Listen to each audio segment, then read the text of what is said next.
천지의 수심을 재다. 그때였다. 야, 천지다 하는 짱구의 환호가 들려왔다. 나리 곧 천지입니다요. 정우는 대꾸하지 않았다. 자신은 나리도 아니고 짱구에게 존댓말을 들어야 할 아무런 이유도 없었다. 사실 그렇게 하고 싶지도 않았다. 그러나 지금 자신은 그들에게 어느 사이 완전히 나리가 되고 만 것이다. 그래, 올라서지를 말고 조금 기다려라. 바람이 세찰 것이다. 바람이 말도 할 수 없게 시리 세찹니다요. 호숫가로 올라서지 않고 나리를 기다리고 있겠사옵니다요. 그러니까 짱구와 두 여자는 천지의 정복을 나리인 정우에게 돌리기 위해 기다리고 있었던 것이다. 정우는 자신도 모르게 상념에 빠지느라고 걸음을 좀 오래 지체한 모양이었다. 운이 알았다. 조금만 기다려다오. 정우는 후딱 걸음을 옮겨 놓았다. 그의 걸음에는 바람이 일었다. 어느 사이인가 정우는 천지의 옆으로 나섰다. 그의 갓이 바람에 마구 흔들리고 도부자락이 동쪽을 향해 마구 쏠리고 있었다. 얼마 있지 않아 짱구와 언년이와 을련이도 호숫가로 올랐다. 그들이 몰골은 아주 남루했다. 그러나 그들은 거리낌이 없었고 당당했으며 대단한 열정을 얼굴과 온몸으로 드러내고 있었다. 아, 사람들은 환호만을 질러댈 뿐 별 말이 없었다. 그들은 꿀먹은 벙어리가 되고 만 것이다. 아니, 그들은 할 말을 잃어버린 것이다. 한방 호되게 뒤통수를 얻어맞은 기분이었다. 천지. 말만 듣던 천지가 너무나 자신들의 상상을 초월하고 있기 때문이었다. 어떻게 이렇게도 높은 산의 정상에 이런 넓고도 짙푸른 호수가 있을 수 있단 말인가. 아무리 생각해도 알 수가 없었다. 그것은 오직 기적일 뿐이었다. 사람들은 기적 앞에서는 입을 벌리고 그저 놀라워할 수 있을 뿐이다. 그들의 얼굴에는 환희와 더불어 두려움이 분명히 내비치고 있었다. 날이 바람이 너무 세찬 듯 하옵니다요. 저리로 내려가시면 어떠하실는지요. 어느 사이인가 을련이가 곁에 와 있었다. 짱구와 언년이는 벌써 저쯤 아래로 내려가 있었다. 아니다. 지필목을 좀 꺼내오너라. 그리고 천지에 물을 떠서 먹을 좀 갈도록 하여라. 처음 본 대로의 천지를 종이에 그려두고 싶구나. 정우는 발을 떼어놓지 않고서 몸만을 낮추었다. 그는 을련이가 갈아준 먹물을 붓에 묻혔다. 그러곤 천천히 지금 자신이 보고 있는 천지의 모습을 그려나가기 시작했다. 천지는 역시 대단하구나. 여기에 과연 민족의 전기가 서려 있구나. 날이 종이가 너무 바람에 날려서 제대로 그릴 수가 없을 것 같사옵니다요. 쇳내가 좀 잡아드리면 안 되올는지. 그렇게 하여라. 좋은 생각이구나. 자, 종이의 그쪽 두 귀퉁이를 잡도록 하여라. 을련이가 고맙구나. 나리께서 쇳내에게 고맙다는 말씀을 하시니 황공하옵니다. 정우는 열심히 그의 눈에 비친 천지의 모습을 그려갔다. 한지의 두 귀퉁이를 잡고 있는 을련이 이마에 햇살이 내리고 있었다. 그런가 하면 천지의 수면에 반사된 투명한 광선이 역시 그녀의 얼굴을 비치고 있었다. 그래서일까? 그녀의 얼굴은 백지장처럼 희게 보였다. 을련이 얼굴에 천지의 수면이 내려앉았구나. 무슨 말씀이 온지. 내 얼굴에 수면이 반사광이 비쳐 그만큼 투명하게 보인다는 뜻이다. 날이 부끄럽사옵니다요. 자, 우리 천지를 천천히 한 바퀴 돌아보자꾸나. 정우는 지필목을 거두고 천지를 천천히 한 바퀴 돌기 시작했다. 어느 사이 을련이가 그의 뒤를 따랐다. 그녀의 두 손에는 지필목이 들려 있었다. 언제 어디서건 정우가 그것을 필요로 하면 대령하기 위함이었다. 나리께서도 처음으로 천지를 보셨나이까? 그러하다. 하오지만 쇳내의 생각에 나리께서는 천지에 대해서 모르는 것이 없는 줄로 아옵니다. 그럴 덕이 있느냐? 내가 천지에 대해서 모르는 것이 없다면 어찌하여 여기에 와 있겠느냐? 다만 나는 농포자와 청담의 지도와 서책에 의해서 조금의 지식을 가지고 있을 뿐이다. 그리고 신증 동국 여지승남으로 그들의 지식을 보충하고 있을 따름이니라. 농부자라 하오시면 정상기 어른이신 줄 알고 있사오나 청담이라 하오시면 어느 학자님이시온지요? 내가 말하지 않았더냐? 청담은 택리지를 쓴 이중환의 이름이니라. 청담은 숙종대왕 시절에 태어나서 영조대왕 연간에 활약한 지리학자이니라. 벼슬이 병조 좌랑회까지 이르렀으나 다 뿌리치고 지리학자로 일생을 사신 분이다. 말년에는 고도에 기양 가서 쓸쓸한 최후를 맞은 분이다. 택리지는 다른 말로는 파력지라고도 부른다. 날이 한 가지 의문점이 있사옵니다요. 막상 백두산 정상에 서보니 천지가 너무 크고 또 천지를 둘러싸고 있는 산들이 너무 많아 어느 것을 백두산의 정상으로 삼을 수 있을 것인지 의문이 생깁니다요. 그리고 저기 우뚝우뚝 솟은 산들은 다들 나름의 이름이 있어온지요? 을련이가 지리학자가 다 되었구나. 그 점을 벌써 농부자와 청담은 다 해결해 놓았다. 그들이 밝혀놓은 바에 의하면 백두산의 천지는 남북의 길이가 10리하고도 2마장, 동서의 길이가 30리 4마장이라고 했다. 그리고 수면의 순수둘레가 역시 30리가 넘는다고 쓰고 있다. 그러나 이 두 책자에는 천지의 깊이가 얼마라는 얘기는 쉬어 있지 않다. 그것을 우리가 해보아야 하느니라. 날이 깊이라고 하오면 가장 깊은 곳을 이름이옵니까? 길이의 평균치를 말씀하옵니까?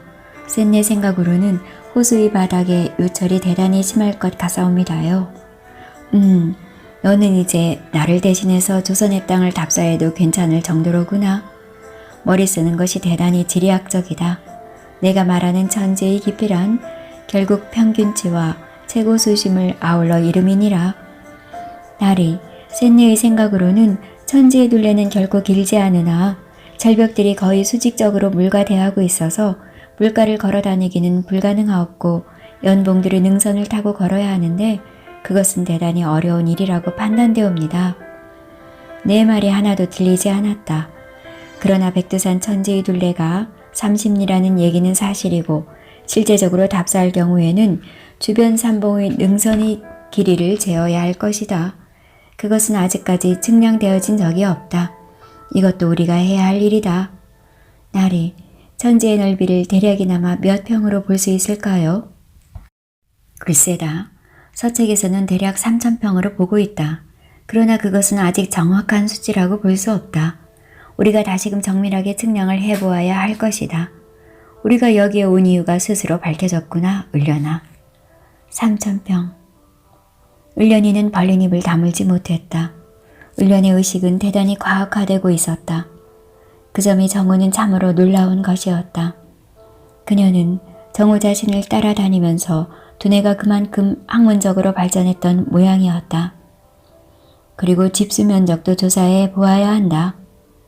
집수 면적이라 하오시면 무슨 말씀이오신지 알아듣지 못하겠나이다. 그래, 이런 호수의 경우 그냥 지면이 넓이와는 다른 집수 면적이란 것이 있다. 그러니까 호수의 물이 지표성으로 가장 넓게 어디까지 스며드느냐 하는 것을 따지는 것이다. 이 사실은 다른 의미에서 그 호수의 기능과 역량을 측정할 수 있는 좋은 자료가 되느니라. 모르면 몰라도 용왕담의 집수 면적은 그리 넓지는 않을 것이다. 그것은 이 용왕담이 어디까지나 화산 폭발로 생긴 함몰 호수이기 때문이고 이것은 물이 어디선가 흘러나와 고여서 이루어진다기보다도 물이 솟구치거나 주변에 눈 녹은 물이 고여서 이루어지기 때문이다. 그러니까 다른 물이 흘러와서 유입되는 호수가 아니라는 뜻이다. 그래도 10,000평은 되지 않을까요? 너 참 대단한 사람이구나. 안 그래도 용왕담의 집수 면적을 10,000평 정도로 보는 학자들이 있었다. 그러나 내가 보기로는 10,000평이 채 되지 않을 것 같구나. 날이 천지를 용왕담이라고도 부르나요? 그렇다. 이 지역 사람들은 천지라고 부르지 않고 용왕담이라고들 부른다. 그리고 중국 사람들은 천지를 용왕담, 용담, 올량박, 도문박이라고도 한다. 날이 용왕담 주변을 둘러싸고 있는 연봉들에 대해서 말씀해 주옵소서. 저기에 저렇게 돌출해 나와 있는 것은 무엇입니까요? 저기 저 산이 바로 우리가 당도한 산이 아니옵니까요? 그렇다. 그것이 바로 사람들이 흔히들 백두산이라고들 부르는 산, 다른 말로 하면 곧 병사봉이라는 산이다.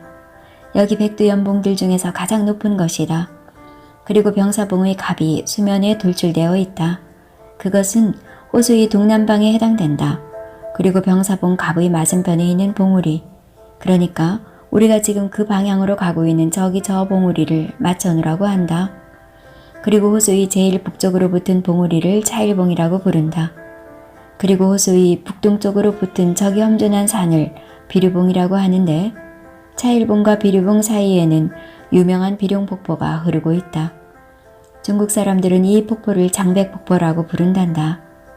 이 폭포의 길이는 200척이 훨씬 넘는데 흘러내리는 물줄기가 3갈래이다. 그러니까 지금 여기서는 그것을 볼 수 없다. 그것이 향하고 있는 방향이 북쪽이기 때문이니라. 그리고 병사봉 못 미쳐 험준한 산이 보이지? 저 봉우리가 망천우이다.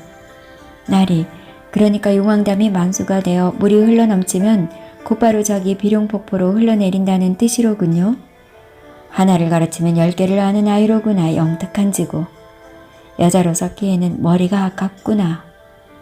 황송하옵니다. 쇳내 같은 계집이 감히 어디라고 아는 척을 하겠사옵니까? 아니다. 너는 참으로 영특한 여자이다. 아이 낳고 길쌈하다가 죽기에는 참으로 아깝다는 생각이 드는구나. 나리, 그 말씀을 진정으로 하신다면 쇳내를 곁에 두어 두시고 오래오래 제자로서 부려주옵소서. 나 같은 어줍지 않은 학자 아닌 학자가 어찌 너같이 뛰어난 제자를 그리도 오래 부릴 수 있겠느냐. 언감생심 과한 일이로다. 아니옵니다. 쇳내, 허락만 해주시면 신명을 다 바쳐 나리를 모시겠나이다. 허락하여 주옵소서. 내 소원이 정이 그러하다면 어디 내 마음대로 할 수밖에 더 있겠느냐. 나리, 감사합니다. 을련이는 틈만 나면 자기를 정우의 제자로 써달라고 조르곤 했다. 정우의 마음이 그것을 쉽게 허락하지 않았다. 잠시 자기의 제자가 되어 따라다니는 것은 우연한 일이니 어쩔 수 없는 일이기도 했다. 오랜 기간 동안 아니면 영구히 자기의 제자가 되겠다면 그것은 참으로 곤란한 일이 아닐 수 없었다. 을련이와 자기는 벌써 남녀로서의 행위를 가진 적이 있었고 그녀와 자기가 스승과 제자로 친밀해지면 그런 일이 재발하지 말라는 법도 없기 때문이었다. 나리, 용왕담의 둘레가 대략 30리라고 했는데 물가를 걷는 것이 아니라 호수를 둘러싸고 있는 산등성 위를 걸으니 훨씬 멀게만 느껴집니다요. 글쎄다, 근 100리는 되는 것 같구나. 짱구네에는 어디로 갔느냐? 저기 뒤에 따라오고 있사옵니다요. 되게 피곤하면 동굴에라도 들어가 몸을 좀 쉬면 어떻겠느냐? 쇳내는 아직 그렇게 필요하지 않사옵니다요. 호수를 돌아보니 수면을 향해 깎아지른 듯한 각도로 박혀있는 급경사면에는 그래도 아주 가느다란 길이 나 있었다. 그러니까 그것은 일종의 잔도였다. 나리, 여기에 누가 이런 길을 냈을까요? 글쎄다, 참으로 기이한 일이로구나. 누군가가 여기에 자주 올라왔었다는 말인데 누가 그리도 자주 올라왔을까? 아마도 지도학자나 지리학자는 아닌 듯 하옵니다요. 그 사람들이 그런 학자라면 그렇게도 자주 올라왔으면서도 막상 용왕담에 대해서 알려진 것이 그리도 약소하겠습니까요? 내 말에 일리가 없지 않다. 용왕담에는 고기가 살지 않으니 고기 잡으러 올라왔을 턱은 없지 않겠느냐? 고기는 살지 않지만 경치가 워낙 뛰어나니 사람들이 자주 올라왔을 것 같사옵니다요. 그렇더라도 여기 호안의 절벽으로 접근하기가 사실 거의 불가능한데 어떻게 이런 길을 냈을까 믿어지지가 않는다. 사람들이 여기 호안의 절벽으로 접근할 수 있는 길은 다만 우리가 들어온 병사봉 동편과 저기 차일봉을 지나서 닮은 뿐이다. 워낙 경사도가 가팔라 도저히 호안으로 들어갈 수가 없는 것이다. 나리, 이 길을 꼭 길로 보지 않을 수도 있사옵니다요. 자세히 보니까 물이 고였다가 빠지면서 생긴 풍화작용에 의한 자연적인 흠일 수도 있다는 생각이 듭니다요. 어디 좀 더 두고 보자. 지금으로서는 결론을 내기가 어렵구나.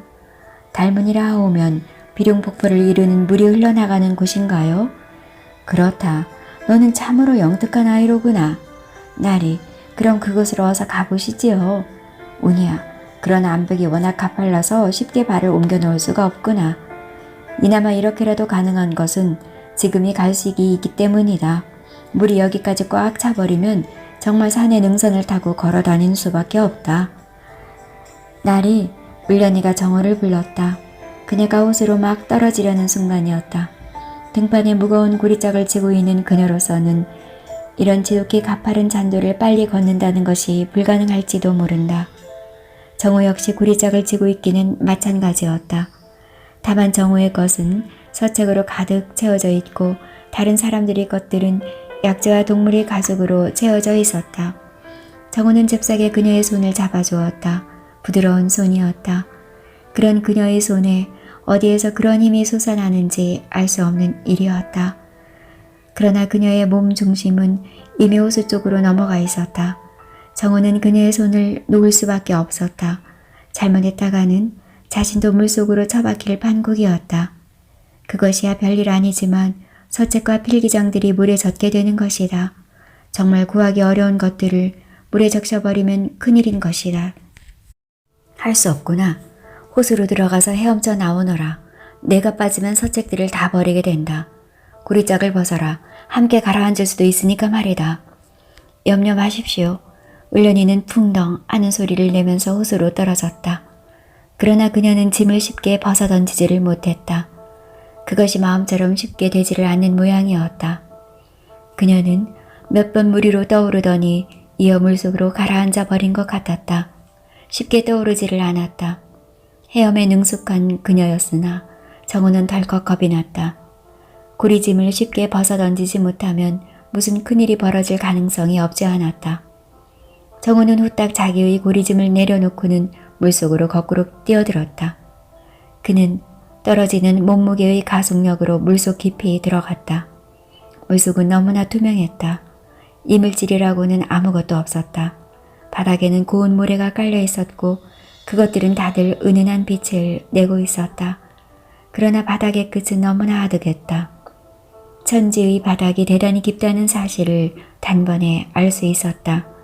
다만 물이 너무나 투명했기 때문에 바닥이 그의 시선에 잡혔을 뿐이었다. 호수의 바닥으로 가라앉아 가면서 울련이는 구리짝을 벗느라고 낑낑대고 있었다. 순식간에 정우가 달려들어 그것을 벗겨주려 했다. 그러나 치마가 그녀의 어깨와 머리를 덮고 있어서 도저히 잘 되지 않았다. 잘못하다가는 울련이가 물을 마실 가능성이 있었다. 그렇게 되면 정신을 잃게 된다. 정우는 재빨리 울련을 가슴에 안고 일단 물 위로 솟구쳤다. 고여있는 물의 투명성 때문에 도저히 그 깊이를 짐작할 수 없는 천지였다. 그런데 한 가지 이상한 일은 울련이가 무거운 구리짝을 쥐고 있고 그것이 물에 빠져 한결 무거워졌을 것임에도 불구하고 훨씬 가볍게 물 위로 솟구친다는 사실이었다. 수면 위로 솟구친 정호는 자신과 울련이가 함께 호흡을 했다. 그와 동시에 그는 발헤엄을 해서 가라앉지 않도록 해보았다. 그랬더니 과연 자신들의 몸은 물속으로 가라앉지 않았다. 정호는 울련이 구리짝을 어깨에서 가까스로 벗겨주었다. 울련이는 배옷이 물에 잠겨 사실 보기에 참으로 민망할 정도였다. 그래서 정호는 알몸이나 다름없는 그녀의 몸을 외면하지 않을 수 없었다. 아름다운 몸매였다. 울련아, 물을 먹지 않았느냐? 조금 먹었사옵니다요. 서두르지 말고 천천히 저쪽으로 헤엄쳐 나가거라. 구리짝은 내가 운반하겠다. 뱀이라든가 일체의 생물체가 살고 있지 않으니 걱정 말고 천천히 헤엄쳐 나가거라. 날이 송구합니다요. 물에 잠긴 약재나 모피는 쓸 수가 있을런지요? 걱정 말아라. 약재는 다시 뜯으면 되고 모피는 상관없는 일이다. 정호는 울련을 호숫가로 데려다주고 자신은 구리짝을 내려놓았다. 그러나 그는 상륙하지 않았다. 그는 다시금 호수로 나가 자맥질을 시작했다. 기왕에 물속으로 들어왔으니 용왕담의 물속을 다시 한번 관찰해보자는 심산인 듯 했다. 그때였다. 용왕담의 남쪽에서 이편을 향해 헤엄쳐 오는 사람이 있었다. 그는 아주 빠른 속력으로 헤엄쳐 오고 있었다. 나리, 잠깐만 기다리소서. 그 사람은 짱구였다. 그가 하는 꼴이나 말투로 보아서 지금 정우가 물에 빠져 사정을 헤매고 있는 것으로 아는 듯 했다. 그러니까 그는 길이 험해서 달려올 수 없으니까 급한 김에 물로 뛰어든 것이었다. 그러나 정호의 여유 있는 얼굴이 다시금 수면 위로 나타나자 그는 개면쩍어했다. 나리, 소인님은 날이 깨서 물에 빠진 줄 알았습니다요. 그래서 이렇게 헤엄쳐 왔습니다요. 그래? 허허허, 그렇게 쉽게 죽어서야 되겠느냐. 천지를 보았으니 이제는 두만강을 볼 차례가 남아있지를 않느냐. 나리, 몸이 조금 차가운 것 같습니다요. 감기 드실지도 모르오니 그만 나가시지요. 오니 알았다. 어서 나가자꾸나. 그런데 나리, 소희님이 헤어보니까 봉우리가 모두 16개나 되옵니다요. 저 봉우리들은 제각기 이름을 가지고 있어온지요. 그리고 높이는 얼마씩이나 되는지요. 짱구도 이제 지리학자가 거의 다 되었구나. 땅의 모습을 그냥 지나쳐 보지 않고 전체적인 안목에서 보는 것이 지리학자의 첫 번째 조건이다. 너는 바로 그런 방법을 터득하고 있구나. 우리 조선 사람들은 저 16봉우리의 이름을 다 지어놓지 못했다. 그리고 저 봉우리들의 평균 높이는 대략 1200척이다. 그러니까 천지의 높이는 사람들이 흔히들 백두산 9000척이라고 하는 데서 1200척을 뺀 것이 될 것이니라. 그러면 날이 천지의 깊이를 기필고 알아내야 할 것 같습니다요. 그래야만 천지 위로 솟구친 산봉우리들의 가려진 높이를 알아낼 것이 아니겠습니까요? 내 말이 맞다. 그러나 천지의 깊이를 정확하게 재는 일은 생각처럼 그렇게 쉽지 않을 것이다. 구리짝은 어떻게 했느냐? 언년이를 데리고 와야 할 것이 아니냐? 그런데 날이 소희님이 보기에는 도저히 봉우리들이 안쪽으로 걸어 다닐 수 없을 것 같습니다요. 그렇다고 봉우리 바깥으로 걷거나 산등성이를 타고 걸으면 아주 시간이 많이 걸릴 것 같고요. 소희님의 생각으로는 저기 남쪽 백두산 및 돌줄 부분에서 아주 뗏목을 만들어 노를 저어 반대편으로 나가 각종 측량을 하면 훨씬 편리할 것 같습니다요. 짱구는 아비마가 그냥 튀어나온 것이 아니구나. 나도 그런 생각을 하고 있었다. 다만 나는 보폭으로 천지의 둘레를 좀 더 정확하게 측정할 수 있지 않을까 해서 걸어보았다. 그러나 그것이 도저히 불가능하다는 사실을 알았다. 을련이같이 날렵한 아이가 떨어질 정도라면 그것은 결코 인도가 아닌 것이다. 다시 병사봉 밑으로 철수해서 내 눈말대로 뗏목을 만들어야겠다.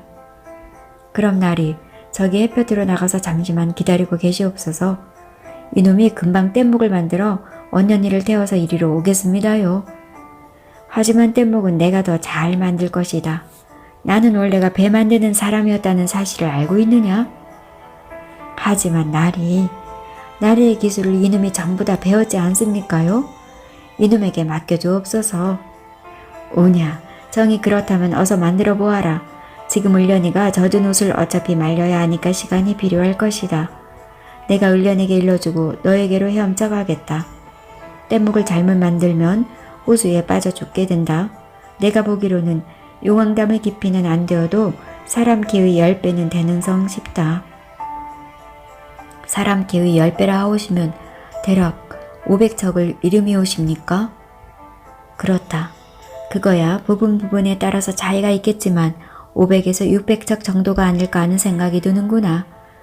그러면 이놈은 떠나겠습니다요. 전부가 깎아지른 절벽이라 그나마 뗏목을 지을 나무 뜬공을 자를 수 있는 곳도 저기 병사봉 아래 진입로밖에 없는 듯 하옵니다. 얘놈 말이 들리지 않다. 그럼 어서 가보아라. 오시지 않으셔도 괜찮을 것 같습니다요. 아니다. 100지 정도 만들면 낫지 않겠느냐. 어서 가보아라. 을련이를 돌보고 나서 내 곧 가겠다. 짱구는 헤엄을 쳐 병사봉 쪽으로 갔다. 정호는 을련이가 햇볕 속에서 몸과 옷을 말리고 있는 대로 갔다. 을련아, 그래 춥지 않느냐? 불쌍한 것. 큰일이 날 뻔했구나. 세네는 괜찮습니다요.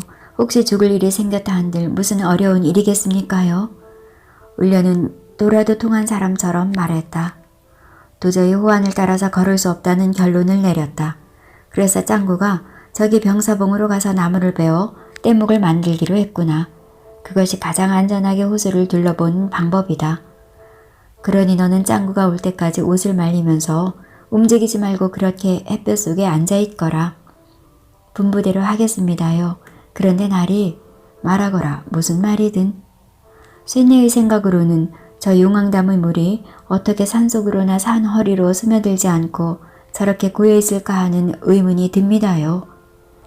을련아, 너는 참으로 영특한 사람이다. 너의 눈에는 거의 학자다운 데가 있다. 이 말은 내가 사물을 보면 그 이치와 원리를 생각한다는 말이다. 내가 바로 그런 사람이다. 어떻게 해서 이런 광대한 호수가 이런 산 위에 있을 수 있을까를 생각하는 것은 아주 고도로 단련된 학자가 아니면 불가능한 일이다. 을련아, 너는 참으로 나의 진정한 제자로구나. 정호는 을련을 아낌없이 칭찬해 주었다. 그러곤 그녀가 젖은 옷을 말릴 수 있도록 자리를 비켜주었다. 그는 저쪽으로 비켜 앉아서 천지의 수면을 바라보았다. 방금 을련이가 한 말이 생각되었다. 과연 무슨 연유로 이런 거대한 호수가 이렇게나 높은 산의 꼭대기에 생길 수 있을까? 이런 호수가 중국이건 세계 어디서건 있다는 말은 자신은 듣지도 못했고 어떤 서책에서건 읽은 적도 없었다. 백두산 꼭대기에서 용암이 흘러나왔다는 얘기는 왕조실록에 나와 있다. 그 기록에 의하면 첫 번째가 단기 3930년에 있었다고 기록되어 있다. 이 해는 정유재란이 일어난 해이다. 삼도수군 통제사 원균이 전사하고 감옥에서 풀려난 이순신이 노량해전에 대승한 해이다. 이 기록이 조선에 들어와서 백두산이 용암을 내뿜었다는 첫 번째 것이다.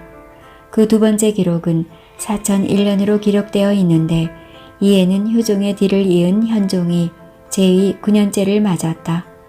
세 번째 분출은 4035년에 있었다는 기록이 있는데 이 해는 숙종대왕의 애첩 장희빈이 사사된 다음 해였다. 무려 46년간이나 제2에 있었던 숙종의 치적이 28년째를 맞이하던 해였다. 숙종이라 하면 벌써 조선 하대에 속한다. 정호는 이 분출이 불과 160년 전이었다는 사실을 회상했다. 그때만 하더라도 여기에 천지와 같은 큰 호수는 없었던 것이다. 여기는 불을 뿜고 용암을 흘리는 화구였을 뿐이다. 그런데 어떻게 해서 여기에 이렇게 물이 고이게 되었을까? 정호는 금방 무슨 생각이 떠오르지 않았다. 백두산의 단면들을 볼 수만 있다면 용왕담의 물이 땅속으로 스며들지 않는 이유를 알 수 있을 것만 같은 생각이 들었다. 그러나 지금 그런 단면들을 볼 수는 없는 일이었다. 그런 단면도가 있다는 말도 들은 적이 없었다. 그는 다만 천지의 물이 땅속으로 스며들지 않는 것과 삼지연의 물이 땅속으로 흘러버리지 않는 것은 같은 이치라고 생각했다. 백두산은 물론 현무암으로 이루어져 있다. 화산암인 현무암은 기공이 많아 물을 고이게 할 수 없을 것이다. 그런데 어떻게 되어서 이런 큰 호수가 생길 수 있었을까? 그는 세차게 불어가는 바람을 생각했다. 바람에 의해서 현무암층에 강한 풍화작용이 일어났고 그 결과 현무암은 물이 흐르지 않는 점토질로 변질되어 갔을 가능성이 아주 많았으리라는 추측을 했다. 그렇지 않으면 기공의 현무암층이 불투성의 단단하고 밀도가 짙은 현무암층으로 변질되어 갔을 가능성을 생각해 볼 수 있었다. 날이 이리로 오시옵소서 쇳내 옷을 다 말려 입어싸웁니다요. 오냐 알았다. 바람이 세차니까 감기 들리지 않도록 해라. 날이 쇳내의 물음을 생각해 보셨나이까? 글쎄다. 난들 무슨 뾰족한 수가 있겠느냐? 나는 지리학자이지 지질학자는 아니다. 그것은 다른 말이옵니까? 물론이다. 지리학자는 땅의 모양과 거리 등을 살피지만 지질학자는 땅의 성분과 땅속을 살피는 사람이다. 하지만 나의 추측으로는 다공의 현무암층이 비바람에 의해서 불투성의 단단한 현무암층으로 변질되지 않았나 생각한다. 그렇게밖에는 설명할 방법이 없구나. 그럼 천지의 바닥은 단단한 현무암이라는 바위나 그 바위에서 변한 진흙으로 보아야겠군요. 그렇겠구나. 하지만 천지의 바닥이 그렇게 깊은데 어떻게 잠수를 해서라도 확인해 본 사람이 있을까요? 아직까지 그런 사람이 있다는 말은 듣지를 못했다. 그것은 불가능한 일이다. 사람 키의 10배가 넘는 물속으로 어떻게 들어갈 수 있겠느냐? 날이 그러면 저기 저 물은 어디에서 생긴 것일까요? 서책에서는 절반은 용설수를 비롯한 강우이고 절반은 바닥에서 솟구치는 물이라고 한다. 나도 그 의견에는 동의하는데 내 생각으로는 그 비율이 반반이라기보다는 강우가 좀 더 많지 않을까 한다. 울련이는 오늘부터라도 시간을 내서 내가 가지고 다니는 서책들을 조금씩 읽도록 하여라. 특히 택리지나 신증 동국여지승남을 꼭 읽도록 해라. 날이 황공하옵니다. 신명을 바쳐 나리를 모시겠습니다요. 너무 그렇게 지극하게 생각하지는 말아라. 우리가 언제 어떻게 헤어질지 모르지만 헤어지는 순간까지라도 서로가 믿고 최선을 다한다면 그보다 더 좋은 일이 어디에 있겠느냐. 명심하겠사옵니다. 갑자기 그들은 쓸쓸한 마음이 되었다. 언제부터인가 그들은 자신들은 절대로 합쳐질 수 없는 사람들이라는 생각에 복종하고 있었다. 그것은 정말 정상적인 사람이라고는 도저히 생각할 수 없는 정우의 철석과도 같은 마음 때문이었다. 그것은 절대로 달리 움직일 줄을 몰랐다. 자신이 울련이 때문에 몇 차례나 목숨을 구했는가 하는 사실을 그는 너무나 잘 알고 있었다. 그리고 그녀가 얼마나 여자다운 아름다움과 심성을 가졌는가도 잘 알고 있었다. 그럼에도 불구하고 그의 마음은 조금도 여려지지 않았다. 그것은 새 가죽보다 더 질기고 어떤 바위보다 더 견고했다. 뗏목을 만들어 오겠다던 장군은 좀처럼 그 모습을 나타내지 않았다. 뗏목을 만드는 일이 그리 쉽지만 한 것은 아니었다. 무엇보다 큰 나무 등치를 베어서 재단하는 일이 그리 수월하지 않았다. 언년이가 그를 도운다고 하더라도 예사로 큰 일이 아니었다. 울려나, 이제 옷이 웬만큼 말랐으면 짱구네 애가 있는 데로 가서 그들의 일을 돕는 것이 좋을 것 같구나. 뗏목 만드는 일이 수월하지만은 않다. 그렇게 하시지요. 울려는 후를 털고 일어났다. 그들은 지나온 벼랑을 다시금 탔다. 이제 와서 보니 그것은 길이 아니었다. 여름철에 물이 만수가 되었을 때 수면이 벼랑에 닿아 있던 부분이었다. 멀리서 보면 그것은 무슨 홈이라도 베어 있는 듯 했지만 가까이 가서 실제로 걸어보니 전혀 길이 아니었다. 그런 의미에서 짱구의 판단은 옳았다. 거기에 길이 날 수 있기에는 암벽의 경사가 너무나 가팔랐다. 사실 그들이 걸어온 거리도 불과 얼마 되지 않았다. 그것은 어디까지나 병사봉의 완만한 경사가 이루어지고 있는 부분에서만 그나마 전진이 가능했을 뿐이다. 날이 어서 오십시오. 백두산이 나무라 좀 다른 모양이지요. 도무지 톱날이 먹혀들지를 않습니다요. 그럴지도 모른다. 사실 한 7,000척의 높이를 오르면 생물들이 거의 자라지 못한다. 7,000척을 생물 성장 한계선으로 보아야 한다. 백두산은 원래 이 높이까지는 일반적으로 낙엽송, 전나무, 가문비나무 등 침엽수들이 빽빽하게 들어서 있지만 이 높이를 지나면 이런 큰 나무들은 자취를 감추고 키가 낮은 관목이나 성남, 뱀 무속 식물들이 자라고 있을 뿐이다. 그러니까 짱구가 좋은 뗏목의 제목을 구하지 못하는 것도 당연하지 않겠느냐. 관목으로서 뗏목의 재료를 구하기는 대단히 어려울 것이다. 나르께서는 보지도 않으시고 어떻게 그렇게 잘 아시는지요? 그래서 학자라고 하지 않느냐. 내가 아는 것은 내 스스로가 탐구해서 알아낸 것이 아니다. 그래서 내가 이렇게 현장에 오지 않았느냐? 나는 남들이 알아내지 못한 것을 더 알아내고 남들이 오류를 범한 것을 바로잡아야 한다. 인간의 문화란 이렇게 해서 발전을 하는 것이다. 날이 그렇지 않아도 이나마 나무를 잘 나오는데도 아주 고생을 했습니다요. 도무지 나무다운 나무가 있어야지요. 그렇다. 전지를 둘러싸고 있는 봉우리들은 다들 흰 색깔의 부석으로 뒤덮여 있어서 멀리서 희게 보일 뿐만이 아니라 식물들이 거의 살고 있지 않다. 이나마 관목이라도 구한 것이 참으로 다행이구나. 자, 같이 뗏목을 만들자꾸나. 날이 황공합니다요. 정우와 짱구는 같이 뗏목을 만들기 시작했다. 그래도 장정 두 사람이 힘을 합치니 일은 훨씬 수월했다. 그러나 그들은 거의 일몰이 되어서도 일을 끝낼 수 없었다. 햇살을 받은 용왕담의 수면은 너무나 환상적이었다. 어쩌면 7,000척 높이의 산정에 이런 거대한 호수가 있을 수 있으며 또 그것은 지금 이 일몰의 시간에 어떻게 이렇게도 환상적이고 아름다울 수 있는가. 정우는 부지런히 나무를 만지면서도 용왕담을 향하는 시선을 거둘 수 없었다. 언년이가 왜 저러나? 언년이가 그늘에 길게 누워 있었다. 정우 앞에서 그럴 수 없는 일이었다. 네, 몸이 조금 무겁다고 합니다만 무슨 일이 온지 혹시 태기가 있는 것이나 아닐는지요? 충분히 그럴 수도 있겠지. 어디 두고 보자. 언년에게 태기가 있다면 그것은 오히려 늦은 감이 없지 않았다.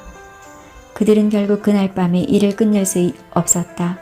하룻밤을 병사봉의 동굴 속에서 지내게 되었다. 그 동굴 속에서는 천지의 전 수면과 그것을 둘러싸고 있는 산봉우리들이 한눈에 들어왔다. 그들은 동굴의 입구에 화토불을 피웠다. 그날 밤은 짱구와 언년이도 자기들만의 동굴을 찾아가지 않았다. 정우는 이들과 같은 동굴에서 잠을 자게 된 것이 크게 다행이라는 생각이 들었다. 천지에 처음으로 올라와 기분이 한껏 고조된 지금 을련이와 단둘이서 자게 되면 혹시 마음이 무너질지도 모른다는 생각이 들었기 때문이다.